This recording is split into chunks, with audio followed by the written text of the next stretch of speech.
Up your shaft indeed. Welcome, everybody, to another episode of Trek in the Valley, the non-encyclopedic Star Trek The Original Series recap and, rewatch podcast, where every week myself, Adam Ordall Quinnell, and my co-host...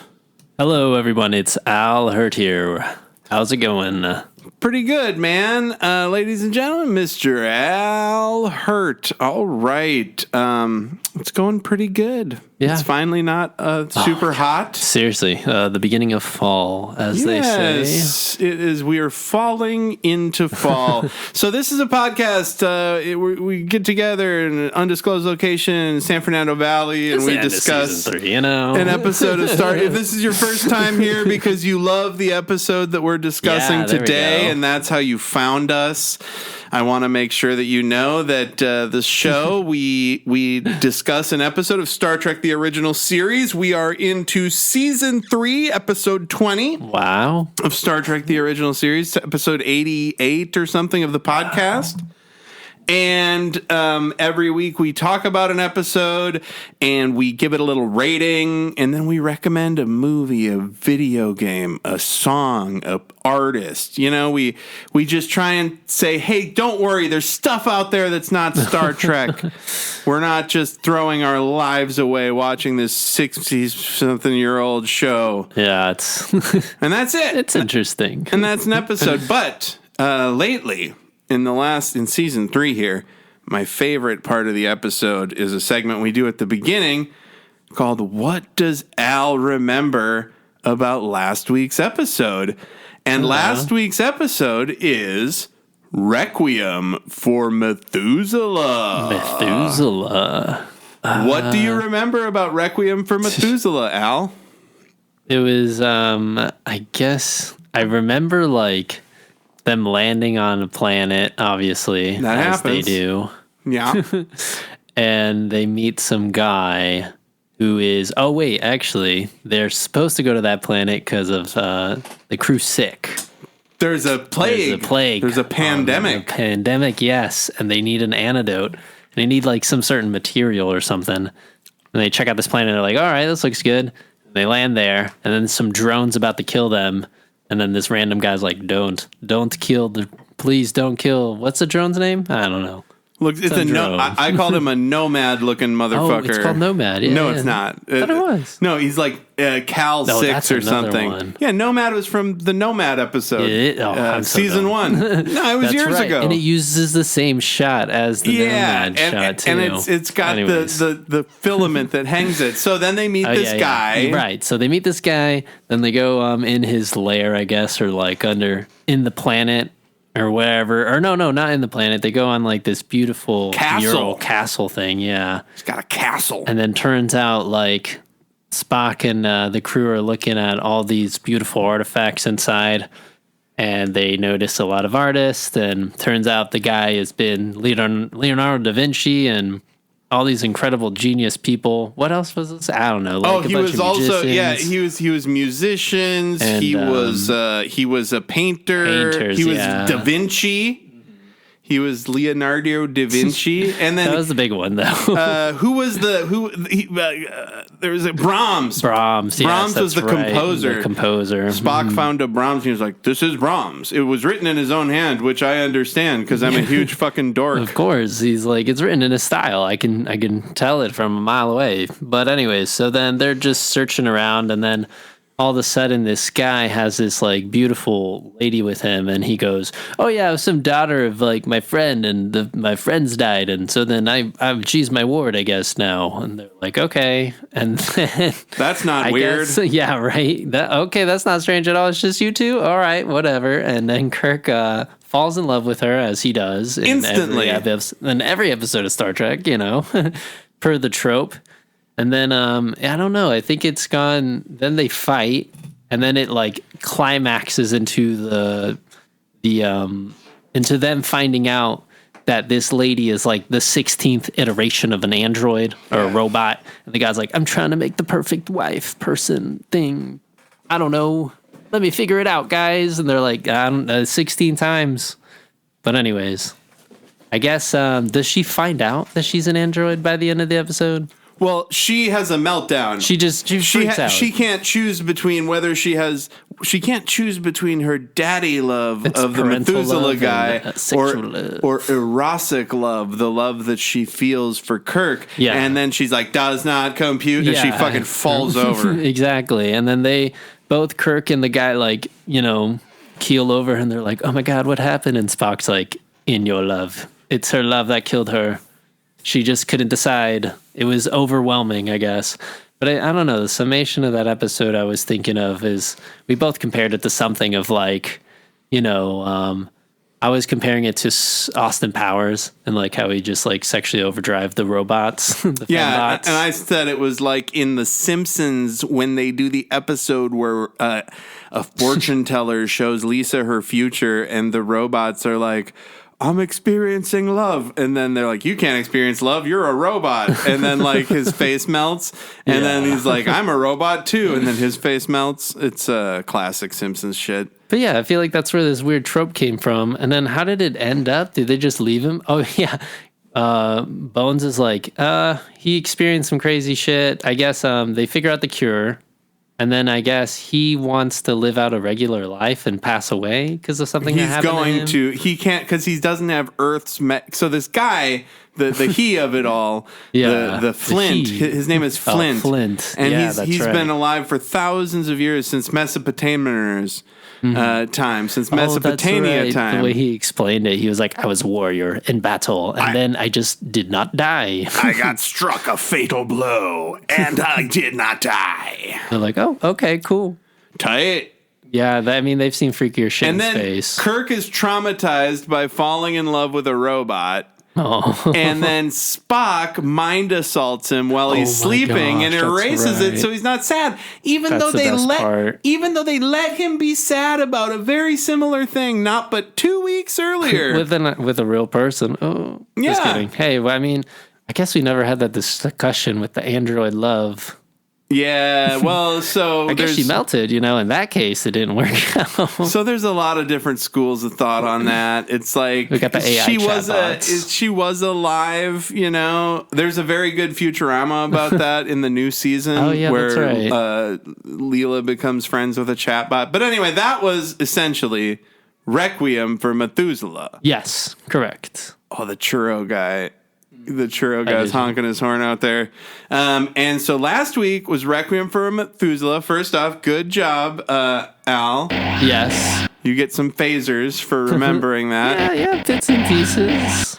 And this week, we're discussing Season 3, Episode 20 of Star Trek, the original series, The Way of Eden.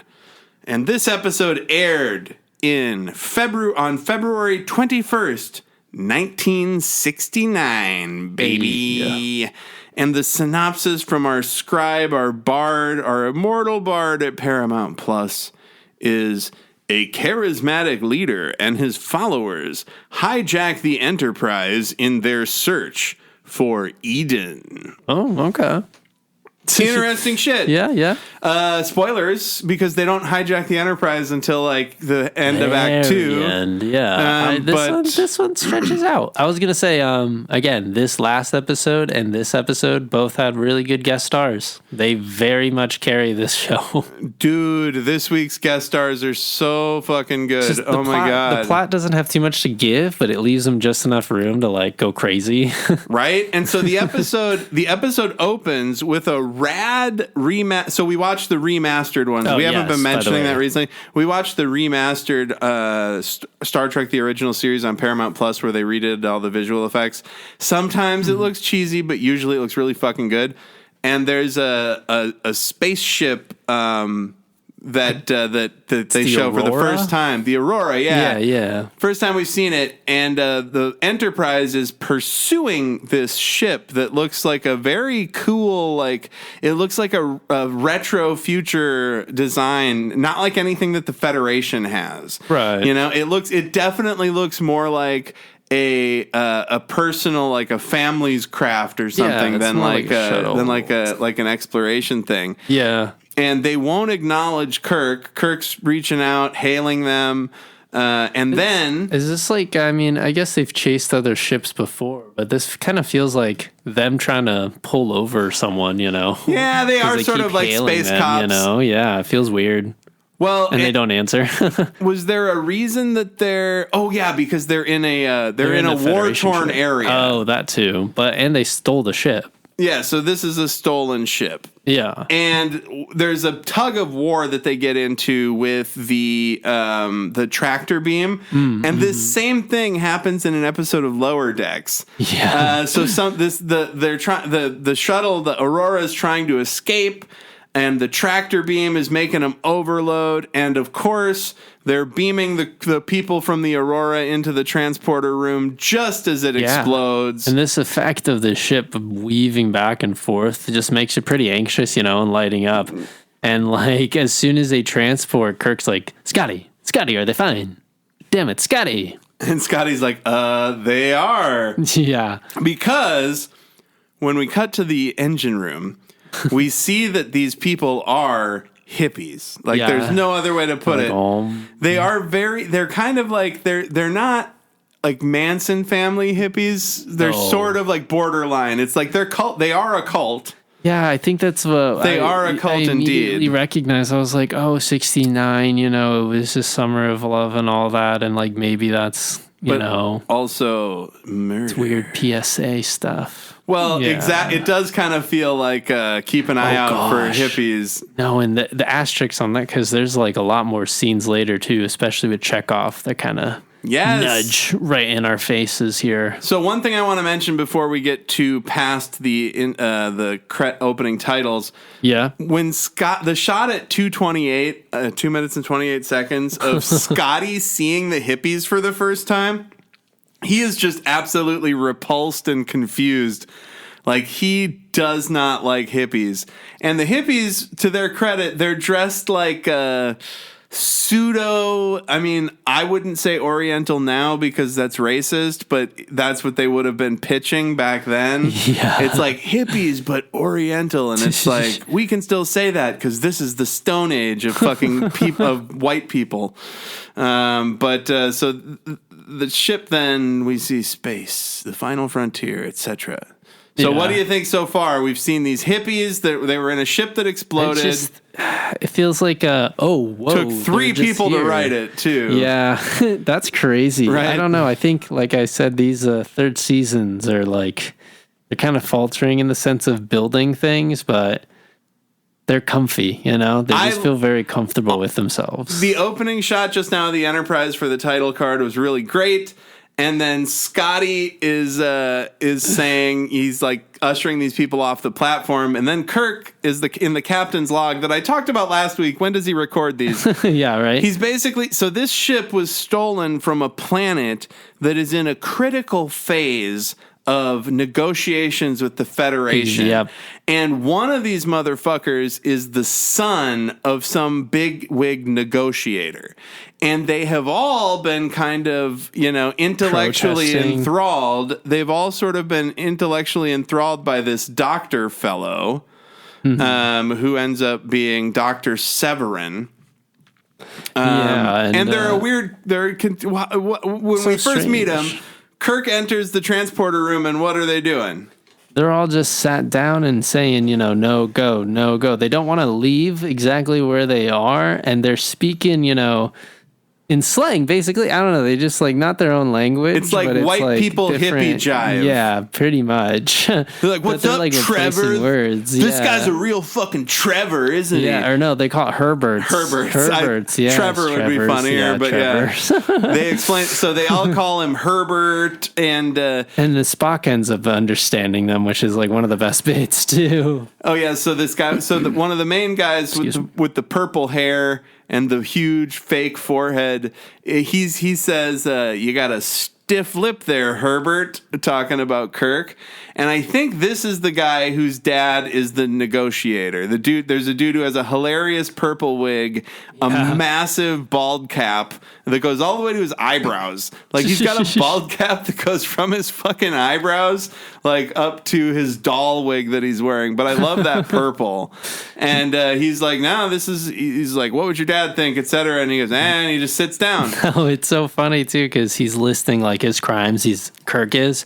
He's like, you've, stolen a Federation ship. You've ruined some negotiation treaties between the Federation and our planet or this planet. And he's like, I'm bleeding, dude. I just stopped talking. Right? No go. Yeah. Just wants him to immediately shut up. But anyways. And then Spock says, with your permission, Captain, I'd like to talk to these fellows and ladies. And they make a symbol with their hand where it's like kind of like you make a circle with your hands. And they say, we are one. And Spock says, one is the beginning. And they say, are you one, Herbert? To Kirk.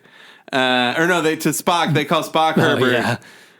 He's not Herbert. We reach. Right? They're so hippie slang. It's fucking great. Like, it's really cheesy, man. but I really loved it more than I thought I could. Something so cheesy. And they all have like paint on their heads. They have like flowers and shit. And they do like this cool little circle with their hands, and it's like, we are one. And it's like their whole shtick is that they're one being, and they all understand each other, and they're all trying to be interwoven and connected, man, and good vibes. Yeah, they definitely have weird sex. And not that there's anything wrong with that. Weird to me, a fucking very dumb person with limited experience. All right, so this guy Severin is kind of their leader, and he's got huge clay ears. Yeah, I love them. They're awesome. He has like Alf ears, kind of. Yeah. And so Kirk is saying, whether or not you recognize my authority, I'm Kirk. I'm the captain. And he said, you're going to be taken to a starbase and then ferried to your various planets. You're not prisoners, but my guests. I expect you to behave as such. Tries to level with them, Oh, Herbert, you are still. I fucking love it, dude. Yeah, right. And then Kirk says, Spock, you deal with them. No, he says, you're stiff, like straight. Oh, like yeah. Stubborn. Herbert, you're stiff.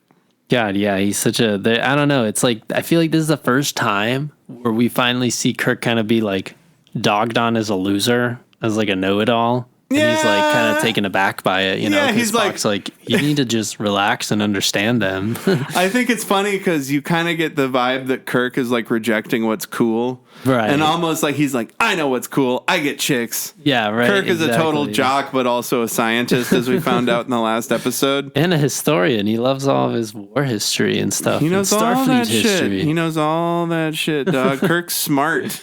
He's the guy who beat the fucking, what's the test? What's the cheated, but the Jujutsu Kaisen? What's it called? Yes, the Jujutsu Kaisen. Yeah. Anyway, this guy Severin, the leader of these hippies, says, "We demand that you take us to Eden. We respectfully request that you take us to Eden." And so Eden, and they all call him Herbert as he leaves. Yes. Herbert. Sorry, go ahead. Shoot, no, you tell me what's going on. Before, too, you hear Chekhov, and you kind of think that he seems to recognize one of the people's voices. And so then he's interviewed immediately by Kirk, and Kirk's like, wait, you know one of them? And Chekhov's like, yeah, she dropped out of Starfleet, and he just like, listfully just looks into the distance, like all depressed, like, and Kirk's like, you can just go down there and see her right now, like, you can just go. Remember when he wasn't letting... Like, yeah, sure. Remember when he wasn't letting Scotty talk to his lady? Course. But he wants to use Chekhov to understand the hippies. And then Spock comes back up and he immediately asks Spock, like, what's going on? So, Eden is a planet that these people think is like it's like Eden. It's like the beginning of everything. It's right. It's like paradise, right? And so the Tongo Rad is the son of this negotiator who got kicked out of the negotiations when he decided to start this society that believes in the myth of Eden. Oh, okay. And their whole goal is to get to Eden. And Severin was a brilliant research engineer in the field of acoustics, communications, and electronics on Tiburon. He was dismissed from his post when he started this movement. Oh, yeah. So, no. So, Severin is the guy that was dismissed from his post. Tongo Rad's dad is still a negotiator. Yeah. So that's why it's like, oh, it's like the principal's son is being a dick. And so they're also technologically primitive. They don't believe in technology. They think they should basically live without it. And he says it's a biological revulsion, a profound revulsion against the planned communities, the programming, the sterilized, artfully balanced atmospheres of the Federation. So he's basically saying this hippie commune, their idea is like completely antithetical to what the Federation does. And he basically refers to them as like a biological fucking response to what's happening to the Federation. Yeah, exactly. And I was, as soon as he said that, I turned to Adam and I was like, this is just like the episode where they had to go into that giant cell and destroy it. Yeah. And Spock's like, are we not the disease? Are we the baddies? Yeah, right. Pretty much. Yeah, dog. But it was interesting because now at this point, Kirk's like, okay, so what the hell? You feel like sympathy for them? And Spock's like, no, not really sympathy. It's just I'm more curious. Like, I just kind of want to see what happens. He says a wish to understand. Yeah, they kind of regard themselves. He says they regard themselves as aliens in their own world, which I kind of understand because I have pointy ears. And also, I think Spock is challenged. Spock is challenged by the idea of finding Eden as well. He has a scientific curiosity. True. He thinks that the myths could, because there's myths of it that he thinks are rooted in truth. And this is when Kirk says, "What's Herbert?" And this is when Spock says, "It is somewhat uncomplimentary, Captain. Herbert was a minor official, notorious for his rigid and limited patterns of thought." So they're basically calling him a square. Right. He's pretty much it. And then Kirk says, "Well, I shall try to be less rigid in my thinking." And Spock kind of nods in a "see that you do." And then we get the first of many songs. Yeah, seriously. So one of these hippies is named Adam, cool name. Uh-huh. And he sings these hilarious fucking folky late 60s hippie songs, right? But I don't think they are. And we're not like the same tune. I don't know. It's close. We're not a research podcast, so didn't look up who wrote these or anything, but it seems like it would be an interesting story for a better podcast to do. They probably heard a couple tunes and so it's like, yeah, this is the vibe. And so all of their songs are kind of situational. They're about what they're doing. They're singing about going to Eden and how they're all together in one. And he's the singing and the weird guitar instrument that he's playing. Yeah. There's no fucking... It's so funny. They would not make those sounds. It's like a sideways harp. Yeah, it's different. And it's also... I don't know. I guess they're just trying new things with this. It just lasts a little too long, maybe a couple seconds. But I think what I mean by they're doing different things is that they're just letting these songs go on and trying There's so many songs and they're so long. The jam with Spock. The costumes are cool, though. I'll give them that. Yeah, the hippie costumes are very cool. And they're dope. So basically, these people are all being inspected by Dr. McCoy. And then, like one at a time, yeah. And then Chekhov comes in looking for Irina. Yes. And then Chapel and the nurses come in looking for Severin. And he refuses to be checked out at first. He protests, but then he goes with. And we find out why he would protest shortly. Yeah, it's pretty weird reason. Oh, this is Chekhov's name. Pavel Androvich. And then so Irina and Chekhov have their moment. They really are like He-Man dressed people. Pavel Androvich. She said, "I hope we might encounter each other." She knew he was on the Enterprise. Yeah, again, maybe this was planned. Just kidding. And then while she's talking to him, the two of the other hippies like just sidle up next to him, Yeah, like, right. we're all one. Yeah, we are one. You can talk to all of us. The dude with the purple hair and the huge forehead is fucking awesome, dude. Chekhov's like, but for real, can we just talk one-on-one? And she's like, yeah, sure. And they just walk away and go out in the hall. So Chekhov does not approve of her life and is immediately not at shitty and all. judgmental. Yeah, very clear. And he's like, no, you're throwing away your life. Like, what are you doing? Putting yourself towards this goal where you do this random thing and join all these hippies. But So- I guess it's like a uniform thing. Because she's like, don't you wear a uniform and just follow rules too? Like, what the hell are we doing? Yeah, and one thing I want to mention before we get too much further into their conversation here, when Chekhov came into the room, fucking somebody went, "Why do you wear all those clothes? How do you breathe?" Yeah, These people that's suck. right. These are the worst kind of hippies, Because of the turtlenecks and stuff too. right? And Chekhov's clever. immediately judgmental, and you could tell he's very jilted. This lady just left. Yeah, he really loves her or misses her, I guess. He doesn't deserve her, though. No, of course. He's such That's a how the dick. plot is in all these Star Trek romances is like, I need you, I love you, I need you right now, for selfish reasons, of course. Like Scotty too. I'm surprised Scotty, Scotty didn't fall in love. Kirk, yeah. This is the third love episode. Yeah, that's what I'm saying. They're In a just hitting him row. a lot. Oh, But Pavel. anyways. She says, you've always been like this, so correct, and inside the struggle not to be. And she says, and you're always wrong. Yeah, I guess it's like so weird though, because they're trying to get them to think more abstractly rather than binary, yes and no. Mm-hmm. And as soon as they walk outside, they see this little riot between the nurse, the Enterprise crew, and the hippies, and Chekhov is like, and then Irina both like go on their separate sides and just Right? try to push each other. It's so silly. Star-crossed lovers. And so what we find out is this Severin fellow Yes. has a fucking disease.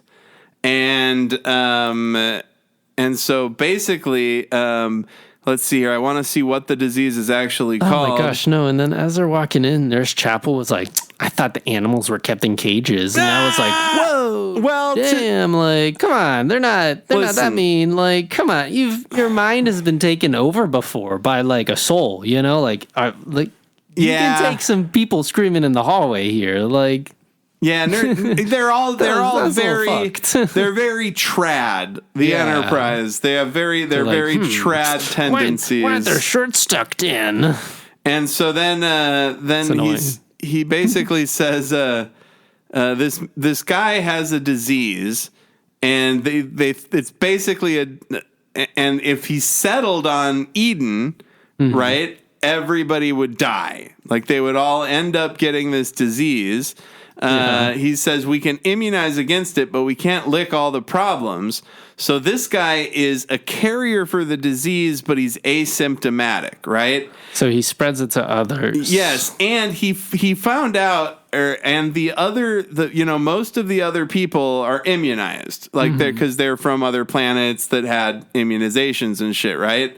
Right. And he said you can do a regular booster shots, and you can keep people immunized. But if he went to a primitive planet and settled a new group of people, Right. they wouldn't be able to do that, and all the kids would get it and die. Oh, damn. Right, so he can't start a new society the way he is, And he's stuck in an ironic situation because it is technology that could probably cure this thing. yeah, they don't really Or have maybe a fix cure, it, but they don't really address that or fix it. They don't Do have they? they're going to work on it at the end, Right. but they don't Yeah. actually. He dies, I'm pretty sure, doesn't he?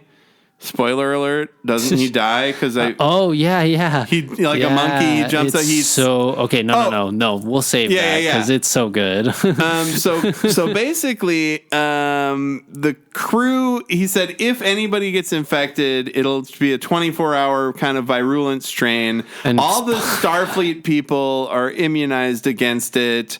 and most of their crew. And then we see Sulu talking to one of these ladies who's clearly trying to get him to come over to their side. Yeah, for sure. She's like, oh my gosh, we have so much fun. You're young, you can make your own decisions. Stand up for yourself. Look at Sulu's face. I love how they show. I love how Sulu is so. Remember when that other revolutionary was on the ship, and Sulu and the rest of the crew were like listening to him in the lunchroom or whatever? Like Sulu's so fucking mentally pliable. He's a player, dude. He is very mentally pliable. He's a go with the flow kind of man. And Kirk's kind of watching it happen, and she's basically like saying, "Join us on Eden," and he's like, "You make it tempting." He's like, "It is pretty dope."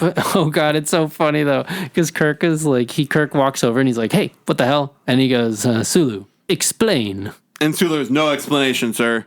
Yeah, and he's like, I'm sorry. Yeah, he's like, I'm not going to let this lady trick me into joining their cult, I promise. I know similar things have happened before. I know similar things have happened before, Captain. I carried that sword. Remember when I hallucinated on the bridge and saw thousands of swords flying at me, Captain? I was thinking about that moment too, man. Such a great episode. Yeah, that was pretty good. So, yeah, there's an ambassador's. Kirk says, if it wasn't for the ambassador's son, they would all be in the goddamn brig. Because the ambassador is this ambassador from a planet that the Federation is in talks with. So this is all very delicate shit. I guess that's a B plot. It's given like Phantom Menace. We got the Senate negotiations and the Starship shit. Right? So Kirk asks Spock to go talk to Severin and just try to convince him to get people to chill out for one, and to get them to so what Spock is saying is he's like, look, you convince your people to be chill, and I can use all the resources in the Enterprise to see if Eden really exists and to find it for you. Okay. And also, though, he calls him out, too. He's like, well, I mean, even with this whole cult thing, like, you knew you were a carrier. Like, you knew you couldn't start a society. Like, why are you doing this? And this guy, I mean, what's his name? Severin? Dr. Severin. Dr. Severin. Dude, he nails it. He just goes on this huge rant of, like, how he's stuck in this rut of being sick, but like not actually being sick. Yeah, so here's the problem. It's because of the reason he has this disease is because he hasn't like lived around like control. Oh, no. What he's rebelling against is the artificial atmospheres and shit. He's I need to feel the air. I gotta breathe the air, man. I'm in all these recycled air, all these invisible fields, keeping the vibes of the universe away from me, man. Yeah, and I guess, I mean, is that how he literally got sick? That like he just was somewhat unfortunate dude? Yeah, I don't know. He says the programs in those computers that run your ship and your lives for you, they bred what my body carries. So Bones explained that it was because I think that it's like the disease developed because they had like a sterile environment. You know how if something like that can be a breeding ground for like mutation and shit. So I think that like because the disease had to get stronger and stronger to fight what they were doing, so he's got like a antibiotic resistant strain of this thing essentially. Damn. Or like a smarter version of that they explained earlier and I wasn't paying attention to. So he's telling him, I'm going to go and build a new world such as this galaxy has never seen, a world where a person can have a plague and nobody cares. Yeah, and he's just like, a life. I feel like this is way more personal, too, than he's, trying to make it to build a new society, and Spock definitely says that. He's this is all about him. This is a little weird. That's how cult leaders are. And even he gets it. He goes, so now I suppose you're going to try and bribe me by telling me that your technologies will find a cure for me, and then I'll be free to go. And Spock is like, yes. And for that reason, I should persuade my friends to behave so that they too will be allowed to live a normal life. Yep, that's pretty much it. And Spock's like, yeah, no shit, dude. And so he agrees to send them in and talk to him, but they're not buying of course. it. So Severin goes, all right, I'll agree to talk to my guys. We'll do it. And then it cuts to Spock talking to Kirk, and he goes, Dr. Severin is insane. Yeah, he's just super uncomfortable. He goes, Dr. Severin goes, fine, I agree. I'll talk my friends down, let him in. Cut to Dr. Severin is insane. And then so they're going to have McCoy take a look at him. But basically they're saying he must be insane, particularly because he was willing to kill this whole society that they were trying to start by not telling anybody that he had this disease. Yeah, he was just like, what was his plan? He's just moving forward without no plan. And, Spock's like, well, just because he's crazy doesn't mean their goal is, though. What they seek is not entirely necessarily insanity. And I made him a promise that I definitely should keep, because he said he would calm everybody down if they tried to actually look for Eden, So he's gonna. Yeah, and I was turning to Adam too, and I was like, this is giving like the 5th Star Trek movie, where they're looking for that god planet or whatever. Yes. For the bipedal people. And bipedal things or whatever.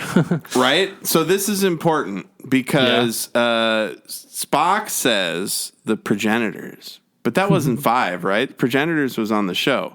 Yeah. So Spock says, I can work on this Eden finding plan from my quarters, but I need Chekhov down in auxiliary control running computers for me. Oh, yeah, that's right. So sends him down, and then, of course, Adam goes to talk to Spock and asks if he can play his Vulcan harp, and he goes, that's real now, and he's playing it, and then he's like, brother, you should come have a session with us, man, and come on down, have a session, and then he has Spock play some of his Vulcan harp.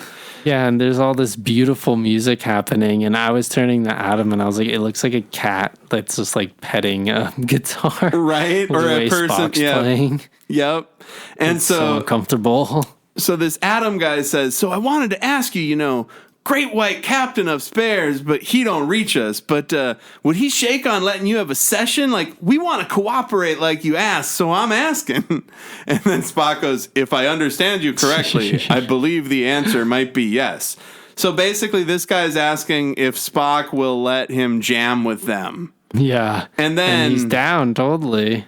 We cut to Irina in auxiliary control, where they're she's like getting close to Chekhov again, and then she's like, "What does this button do?" Yeah, and Chekhov's like, "This is what controls the engine, and this is what controls the computer for this. You can run the whole ship from here, but that won't be important later." Yeah, and he's like, "It would be really shitty though if somebody were to take over and just do all this ship stuff." Right, and then they kiss. And then Spock comes on the radio saying, I'm not receiving, Mr. Chekhov. Do your shit. Yeah, he's like, what's going on down there? Right? And then we cut to the hippies in their quarters. Yes. And we find out that this was all part of their plans. One of them has befriended Sulu. One of them has befriended fucking a different person. Adam's working on Spock. He says, Spock is practically one now. And then yes. Torvar, whatever, and then Irina, the worst of them all, comes in and says, we can control it all from auxiliary controls. Yes. And so there we go. Then Adam says, look, we should go out there and swing as many of them as we can now. And they're like, how do you suggest we swing them, man? And he goes, just be friendly. You can be friendly. Then they'll be friendly. That Adam guy fucking rules, dude. Yeah. The music's like dun dun dun, but also it's so funny how Adam was just like, yes, he said yes to the jam session. He's on our side, right? And then it cuts to speaking of jam sessions. After he said we can be friendly, and then they'll be friendly too. It cut to Severin in the prison cell, like my plan is going out to snuff. And then we cut to the hippies playing in the lunchroom, and all the crew is kind of digging it, man. Yeah, it's dope. Then they all come in, and they're all watching Adam get down and sing, and then a lady's singing too, and they sing a whole fucking song. And then Spock comes in to jam with them. Oh my gosh, it's crazy. And then Spock jams with a lady who's literally playing a wheel as an instrument. And they like do some jam fusion off of each other. Laying down the fat riffs and licks on the wheel. And this is like 4 minutes into music. There's so much music. What's happening? And while they're jamming and the crew is all kind of distracted, tapping their toes, listening to the music, purple-haired big forehead guy breaks Severin out by giving them, he does like a 2 thumbs to the side, and then the security guard guy falls over, but he doesn't just fall asleep. It kind of looks like he comes first. Like it's when they touch the sides of their neck, whoever they're doing that to goes, and then like falls over, but they don't look like it hurts, you know? It's kind of weird. And that sort of makes sense that hippies would do that, you know? Oh, Spock jamming with the wheel lady. Oh, wait, I want to see the security guard get knocked out there. Oh, yeah. So there's a security guard in auxiliary controls, and he's going to get the fucking sweet touch that puts him to sleep. The sweet touch that puts you down. Oh, I guess we already skipped that. You saw it, that's what I mentioned it the first time. He's the guy who is standing outside at the door. Yeah, big forehead guy does the double thumbs and knocks him out, makes him come. And now, on the fucking bridge, Scotty is like, I feel like we're off course. And then Sulu, then they figure it out. Oh, they are off course. And it's because auxiliary control. Of course, Severin and his gang is controlling everything from auxiliary control. There's nothing the crew can do. And now they're going into Romulan space. Oh my God, even worse. They're going through the neutral zone into Romulan space. You keep thinking they're going to run into Romulans, but they don't. Yeah, which would have made the episode bonkers, really crazy. Yeah, yeah. It's like when they run into Klingons out and about everywhere. So now Kirk is like telling them over the intercom, "Y'all are violating Romulan space. Stop it!" And of course, if they're going to try and stop this guy, he would shut off life support, which Chekhov conveniently said can be controlled. Yeah, seriously. And you can hear Adam making fun of Kirk over the fucking intercom, and that's really funny. And Kirk is trying to appeal to Rad, the son of the ambassador, and Adam, the musician guy. He's like, you guys don't understand. This guy's fucking insane. And he's got a disease. He's a carrier for a disease that's going to kill your people. And he's like, Spock, here, you tell them. And Spock's like, he does have this, he's carrying this disease that could kill millions of people. And after doing a full psychological profile on him, he is pretty much lost it. He is cuckoo bananas, is the Starfleet medical term. And then he's saying, Spock's trying to drive a wedge by saying, look, what he wants is different than what you want. And isn't that how cults work? Right? The cult leader is like, we all have this shared vision, and he sells a shared vision, right? But that isn't the real deal. It's really, you have sex with me, I'm the cult leader. And that's exactly what this weird clay-eared motherfucker is doing, for sure. And then it's always great when, like, the higher-ups always ask the leader, like, wait, when are we getting to our goal? And he's like, well, no, we just got a couple more things to do, and then we're going to do it. And this is where it starts to turn. This is where it starts to turn, and where they should know that Severin is crazy, because remember when they said he's a doctor of acoustics? Yeah. So he has this weapon that plays a sound. He he does stuff to an electrical panel, and it's going to feed back a sound to the crew, right? And it's going to knock them out, and then it's going to kill them. So what it's going to do is they're going to use this acoustic sound weapon to knock out the whole crew, and then they're going to set it to go off again after they get off on Eden. And since the crew will be knocked out, when the sound plays, it will kill them all, essentially.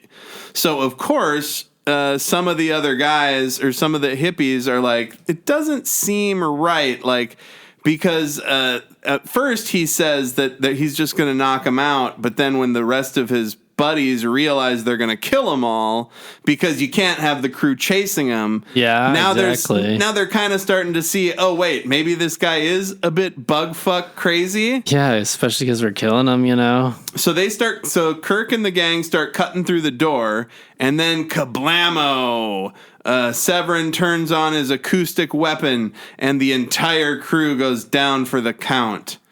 While they're singing from their safe bunker in auxiliary control. It's kind of creepy, you know? You hear them chant the, yeah, brother, as they're all passed out. Right? It's weird. At 41 minutes and 45 seconds, we get a great remastered shot of the Enterprise outside of Eden. Doesn't that look like Eden? Very Earth-like, lush green planet. And then you also see 2 other planets or moons lined up in the distance. They just threw that in there for shits, dog. Yeah, of course. Probably none of that stuff was in the original shot. And then Kirk and the gang, they're getting up. It's been turned off. Yeah. Well, it's off now. And so they've all left onto Eden, right? And so what I guess they took a shuttle, didn't they? Yeah, they took a shuttle to fly down to Eden, right? And so what they don't realize is the controls are locked, and they don't know that they're going to get struck by another fucking blast of the sonic weapon. So they're trying to get the transporters running so that they can beam down to the planet. To stop them or whatever. And I'm then a dumbass. End up beating down, right? Yeah, let me stop. I jumped over something. So they left, and then they tried to kill the crew with the sound weapon, but Kirk got up and stopped it. Right. Yeah. I thought that it turned off on its own, and this was the interval. But no, they were dying. They were on their way to death. They were about to die. And so then they everybody shakes off the fucking grogginess of the sonic weapon, and they get to the transporter room. They're like, screw it. I mean, if they're gonna fly down, let's just beam down. That's quicker. Yeah, and then I don't know why didn't they want to beam down, because they don't know how to use the transporter, or no, I'm sure they didn't know how to use it, or they just were scared of the technology. Maybe they hate technology, but they know how to fly shuttles. But anyways, there you go. So Kirk, Chekhov, Spock, and Bones go down on Eden, and it is indeed a perfect Eden-esque planet. Everything should be fine. Look how beautiful it is. And then, oh no! Chekhov touched a plant, and it's made of acid, and it burns the fuck out of his hand. And then Spock... I only touched it. Bones analyzes all the plants, and they're all made out of acid. Yep. It's like hydrochloric acid. It's, instead of being like a water-based planet like we are, everything has hydrochloric acid inside of it. Yeah, and then it cuts to dun dun dun. Adam is dead, having eaten a fruit. Get it? Yep. Get it? An apple. So he ate an acid apple and died, right? And he's leaning out of a bush. They find the Galileo 2, the shuttle. Hey. And everybody, all the hippies, have their feet burned up by acid because there's acid grass. Like, even the ground is acid, right? And so they're all fucked up. And then Severin comes out, and he's like, I am officially crazy. He loses it, fights away, making sounds, jumps up into the tree like a monkey. And they're like, Severin, no, please. Stop it, stop. No, bad. No, bad. No, get down. Don't get down eat the acid fruit. No. And then he's like, don't pick that. And then he picks the fruit, and they're like, don't eat it. No. Don't you pick that. And then he eats it, and he dies. And then he immediately, his eyes widen, and he's like, and then Irina was like, it was so beautiful while it lasted. And then he just keels over. And I immediately turned to Adam, and I was like, what? Right? What? Why? And then, so do they send them back down to Eden? Or do they go back to their particular planets? I have no idea. So they're having a funeral for Severin. For sure. And then... the other guy, and Adam. Yeah, and Adam. And then so Kirk tells Chekhov, hey, you can go down and say goodbye to her if you want. And Chekhov's like, I'm submitting myself for disciplinary action. I fucked up. And Kirk's like, shut up, dude. You did what you had to do. We all did. You can go say goodbye.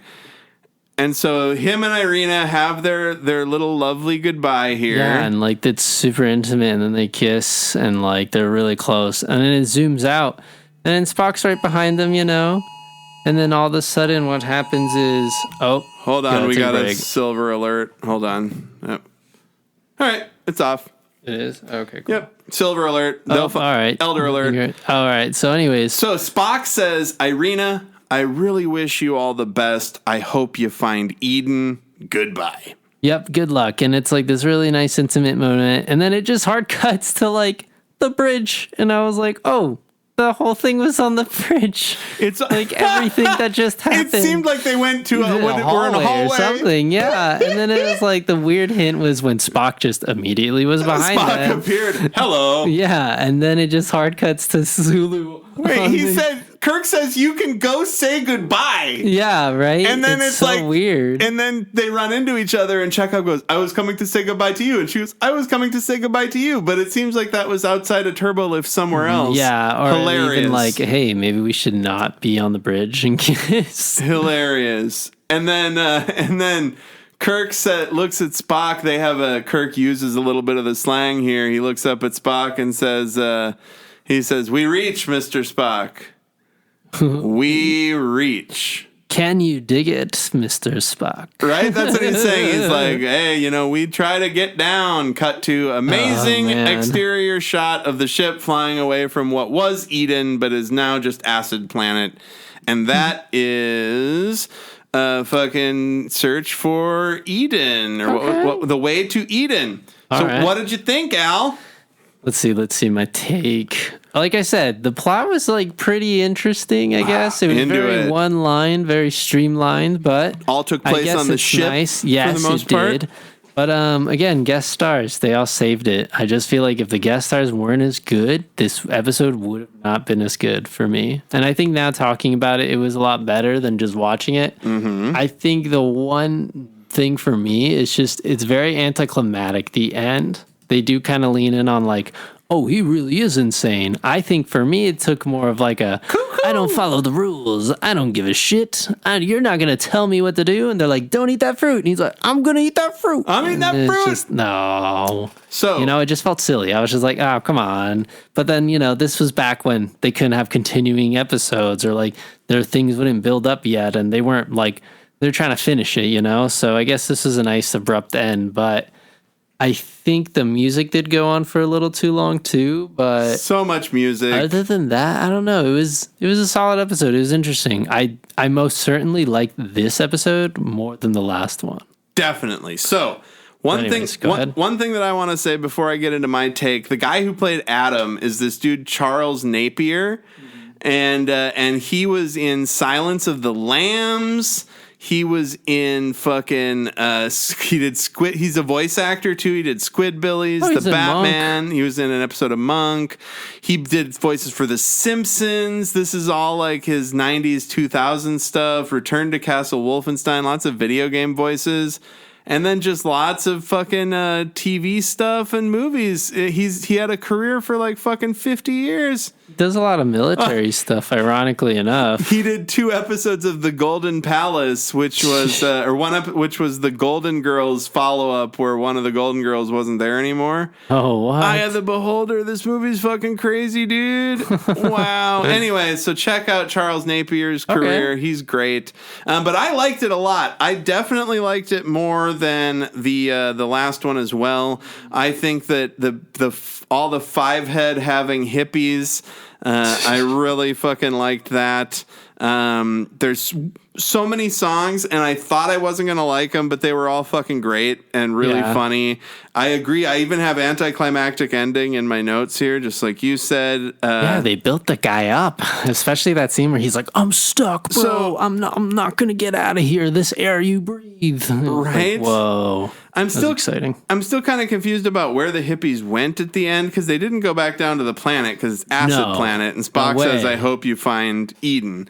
They'll probably send them on their way, like maybe go back to the planet where they were doing the negotiations. Yeah, I think maybe they did just send them home. That makes sense. Yeah. But it was so fun. I don't know. It felt like Kirk was catching a bunch of teenagers doing something irresponsible.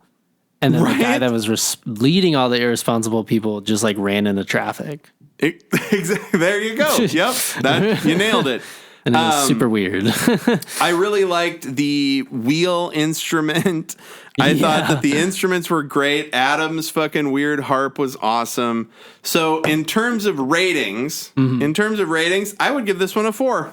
Really? Yep, I thought it was. I loved it. 4 wheel things, 4 right? wheel instruments. Yeah, 4 wheel guitars. I was gonna do the fruit, but that's too obvious. The wheel's interesting. Or 4 acid fruit. Yeah. So how many wheel guitars do you give it? I don't know. 4 is pretty strong. You don't have to. I know. It's just a very good episode. I don't know if it was like, whoa.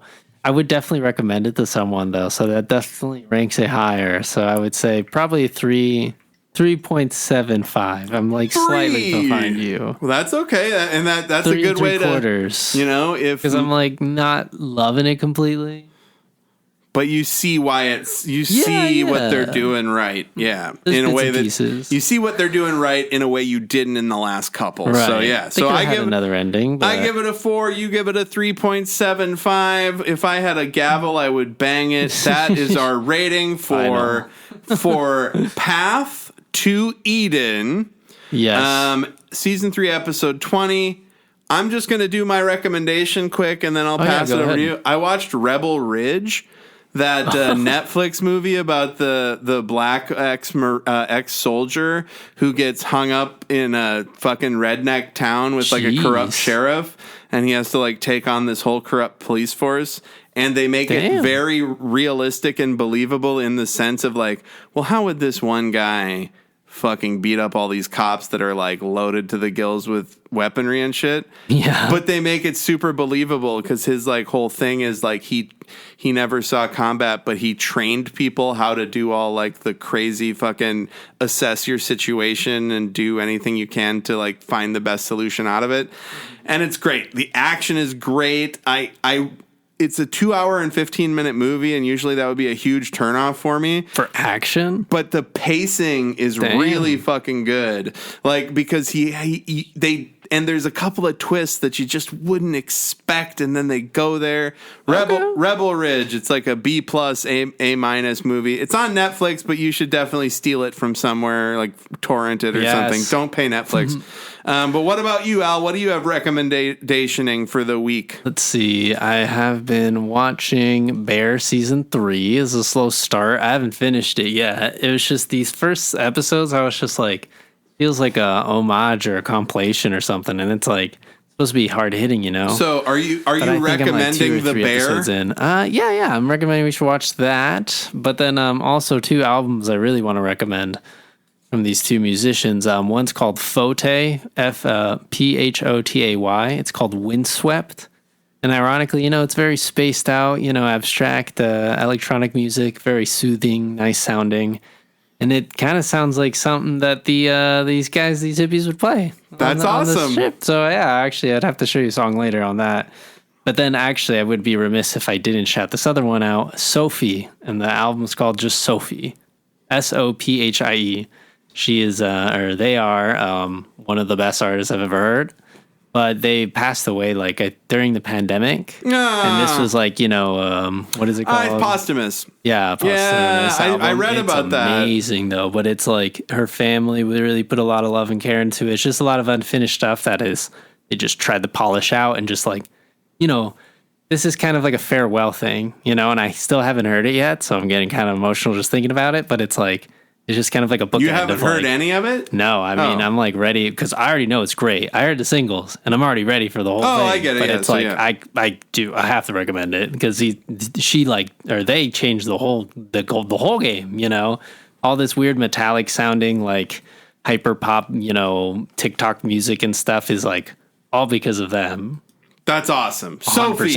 It's amazing. Check it out. I read an article about the story of that album where their family decided to finally finish putting it together and worked with a lot of their collaborators and shit on it. It must have hurt, dude. It's like so hard because it's like that's like your heart, your piece out there, and they're like trying to piece it back together for everyone to enjoy. Yeah. I guess Avicii was gonna say they were making one. I'm not sure if that came out. I think it did, but I don't know. Posthumous albums. Is that how you say it? Posthumous. Posthumous albums are just, They're heavy hitters. It looks like posthumous. Yeah, that's what I was thinking about. But anyways, I would recommend Sophie and Fote. And Sophie and Rebel Ridge. And next week, we will be talking about Star Trek, the original season 3, the original series, season 3, episode 21, The Cloudminders. So come on back and check that out. Thanks for listening. Thank you so much. Thanks for joining. If this was your first episode, do all the stuff in the bumper, and we'll see you next week. Peace.